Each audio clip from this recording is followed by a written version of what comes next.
So here is the timeline of stuff, and then we'll say remove contingency. This is the drop dead date. So, and then here is the first point at which they enter your funnel. Okay? Your lead, the house, the information, the notice of default, the FSBO, the REO, the for rent ad, the expired, the probate, the eviction, the divorce, the bankruptcy, MLS, your friend of a friend, hey, he wants to sell a house. So you're looking at this lead. Just go quick. So you use Trulia, Cyberhomes, Zillow, get an idea of what it's worth, maybe an average of a 3. Write your offer up on this. It's going to be, obviously it's going to be low. If they say yes or talk to you at all, you're like, I made an offer on what house? Oh yeah, okay, great. I've got 10 days to remove my contingencies. Okay, cool. Then go do all your paperwork. If you're in the REO offer game, have the game of making offers. Because to do a prompt, absolute, total evaluation of a deal, maybe it takes you 15 minutes, maybe it takes you a half hour to really get deep into it. Hey, take your time. If you're trying to be efficient with these things, you just pow, pow, pow, pow, pow, pow. Don't do that.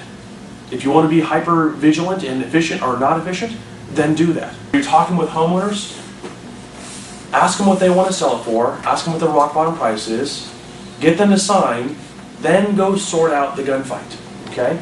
Donald's involved in a deal, they offered 75, they said yes, they did their inspections. Hey, by the way, we're not going to offer 75, we're going to offer 50. The bank said, not 50, but 60. Okay. Yeah. So, and I'm not saying that this is ethical or not ethical, or moral or immoral. I'm just saying that a strategy that I use is, I've got some good news and I've got some bad news. The good news is, I'm still your buyer.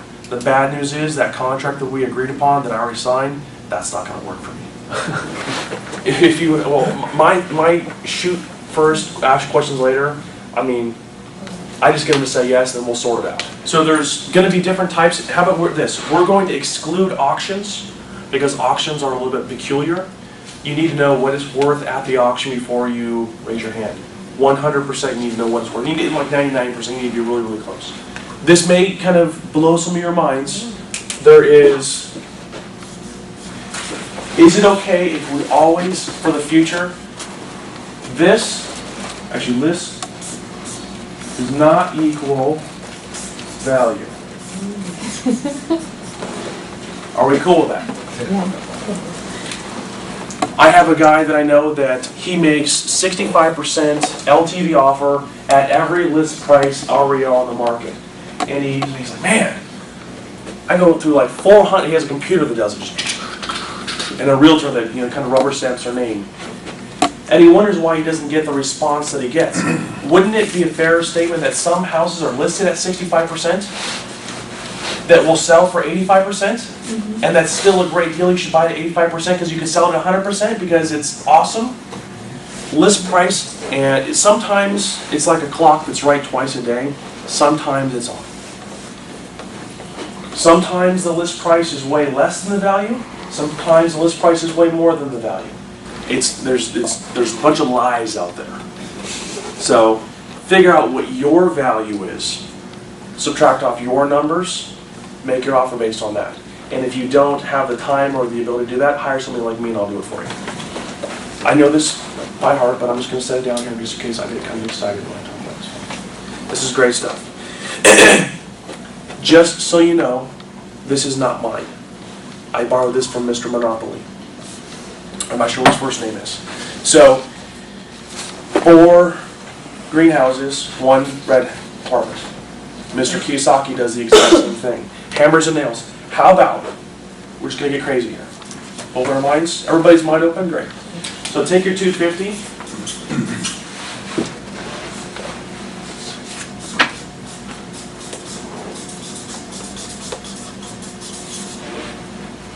How big's your hammer? Yo, how big's your hammer, man? Everybody's got a different size hammer, just so you know. You can have a $5,000 hammer or a $500,000 hammer. I've got 2 guys I'm working with right now who've got $500,000 hammers, and so they've got 2 things going at one time. Kaboom, bye, bye, bye, bye. And this is what's going to happen.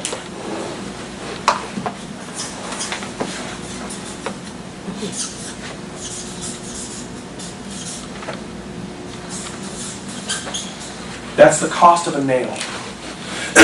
Nails need hammers. If nails don't have hammers, they're just pieces of steel that got a pointy end on them. Hammers, they're good for other things. I mean, you can do a lot of things with them, but really, their best friend is a nail, and the 2 without each other are terrible. If you go buy one you go buy one nail for $250, you make $2 grand a month. Your hammer goes to bed, and it's kind of done. How about this? You buy one for $250, and your goal is to sell it quickly. And if you were to buy something for $250,000, what would be the minimum realistic amount of money that you'd want to see as profit, net profit to you? So what would that $250 turn into? Just by flipping? Yeah, 50% at least. Oh, so you like that? Okay. Yeah. So 15% of this, 10% is 25,000. So you're looking at 37.5. So you're looking at 280. 280. How about someone with a calculator? We're just going to actually just kind of play around with this. Yeah. I mean, how many? So now we've got 37. We're going to have 40. 40 takes us to 320. 320 takes us to 50. So we now raise, that's 70, 80, let's just call it 70. Let's call it 130. So in 3 deals, buy, sell, sell, sell, we now raise $125,000. This nail is going to produce you, let's just call it $1,000 a month. You have your hammer. In fact, let's just go buy a $100,000 house. Now your hammer's $275. Buy, nail. You started with well, let's say you started with, it's up here, negative. Who here knows somebody who has credit card debt? You know somebody. Okay. How much do you think your friend has in credit card debt? Maybe 15,000. 15? Yeah. Okay, great. So, what if you were the person and you had this in the back of your brain? This is what I want to do. So what would be your first goal? Is it your goal over here? No. Your goal is to use whatever means. Real estate is a great method to get to $10,000 negative, and then to $1,000 negative, and then to $2,000 positive, and then to $5,000, then to $10,000. It's easier to make the money grow when you start having this. You know what? Dan said I need a hammer. Great. So if we just start with here, and I'm going to start playing the lottery, and I'm going to make $100,000 in a deal, and my life's going to be great. I can tell you, I made $100,000 in a deal, really close. Didn't change my lifestyle at all. Not at all. You just got me closer to zero. If we have this idea that we don't go take the first $100,000 we get and go blow our wad, and woo! I worked for 10 years to make $100,000, and what'd you do with that $100,000? I make $1,000 a month, and your hammer goes to sleep. So 1,000 times 12,000 in a year. It's 24. So what is that? 8.3 years before you get another $100,000. Or you've got, let's say, 6 transactions. Let's say it's 2 years. Let's say 6 transactions and it's 3 years, and you have another $100,000.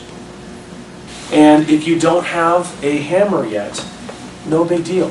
Find out what market, what strategy, what style fits you, your skills, your abilities, your confidence level, your threshold for risk. Do that.